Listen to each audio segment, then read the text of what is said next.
Bom, Uruguai é um poema narrativo nos moldes das epopeias clássicas e foi escrito e publicado em 1769. O assunto principal é a guerra do exército luso-espanhol contra os índios das missões jesuíticas dos Sete Povos na região sul do Brasil. Eu sempre falo para vocês que uma obra literária só pode ser lida e analisada quando nós levamos em conta o seu contexto histórico sociocultural. No caso do Uruguai, nós temos uma narrativa que envolve fatos históricos importantes do Brasil colonial. Sendo assim, o conhecimento desse contexto histórico é imprescindível para entender o texto. Então vamos lá, vamos começar fazendo um panorama desse contexto. Para começar, nós vamos traçar um painel do Brasil na época das ações narradas no livro, por volta da metade do século XVIII. Desde que o Brasil foi descoberto em 1500, iniciou-se um processo de catequização dos índios. Ao longo do período colonial, essa doutrinação cristã dos nativos indígenas foi feita principalmente pelos jesuítas. Outra coisa, por volta de 1750, a maior concentração populacional e econômica brasileira era no Nordeste, especialmente na Bahia e Pernambuco, pela exploração da cana-de-açúcar.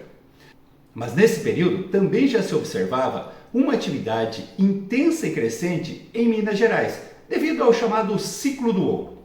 O Rio de Janeiro, por sua localização estratégica, se tornou o principal ponto de escoamento das riquezas exploradas em Minas Gerais. E por isso mesmo, em 1763, o Rio se tornou a sede oficial do governo português. São Paulo, por sua vez, era um ponto estratégico de onde partiam os bandeirantes, tanto para procurar riquezas quanto para caçar os índios para a escravização. A região sul, no entanto, tinha uma ocupação muito pequena e muito irregular. Os limites territoriais entre a América Espanhola e a América Portuguesa eram motivo de permanentes conflitos e disputas. Em 1680, por exemplo, Portugal fundara a colônia de Sacramento, estrategicamente situada na margem esquerda do Rio da Prata, na frente de Buenos Aires. Essa colônia de Sacramento gerou muitos conflitos armados entre os espanhóis e os portugueses.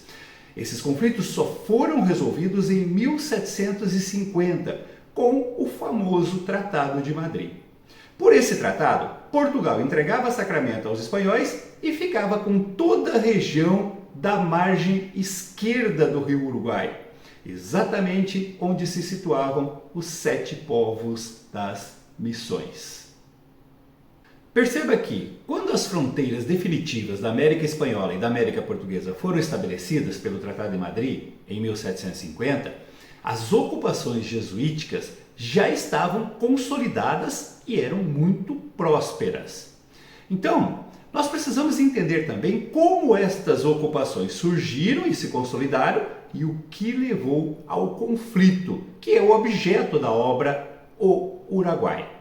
A Companhia de Jesus foi criada em 1539, com a proposta de combater em nome da fé católica e espalhar o cristianismo mediante o ensino. Na América, os jesuítas se destacaram por sua habilidade de se aproximar dos índios e cativá-los para as causas religiosas. Com a sua catequese, os jesuítas influenciaram muito no modo de vida dos povos indígenas.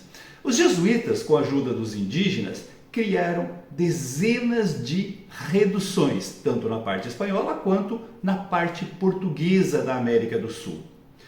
Reduções eram assentamentos populacionais com estrutura social e organização produtiva muito avançada para a época, nos moldes das principais cidades europeias. Havia, por exemplo, canalização de água, construção de grandes prédios para as igrejas, lavouras produtivas com armazéns de estocagem de alimentos, além da exploração da pecuária. E tudo isso em um sistema comunitário que melhorava muito as condições de vida dos povos indígenas. É certo que a submissão destes povos indígenas a viverem nessas reduções lhes custava a perda da sua cultura e de suas crenças originais. Mas, por outro lado, eles eram protegidos pelos jesuítas da escravização pelos bandeirantes. Essas reduções eram pensadas como verdadeiras cidades fortificadas, com um amplo sistema de defesa. Os bandeirantes precisavam de muito poder bélico para tentar escravizar os índios que ali viviam. Esses bandeirantes acabavam então optando por caçar os índios selvagens, não catequizados, que ainda viviam em aldeias desprotegidas. Durante décadas, estas reduções jesuíticas cresceram e prosperaram, tanto na parte espanhola quanto na parte portuguesa, e eram indiferentes aos conflitos e disputas territoriais dos dois impérios. Só para vocês terem uma ideia da grandiosidade dessas pequenas cidades, calcula-se que, em 1740, havia uma população de cerca de 95 mil pessoas espalhadas pelas diversas reduções existentes. Isso pode parecer pouco hoje, mas a verdadeira dimensão se estabelece quando nós observamos que, em 1780, portanto 4 décadas mais tarde, Porto Alegre, a capital do estado do Rio Grande do Sul, tinha apenas 1.300 moradores.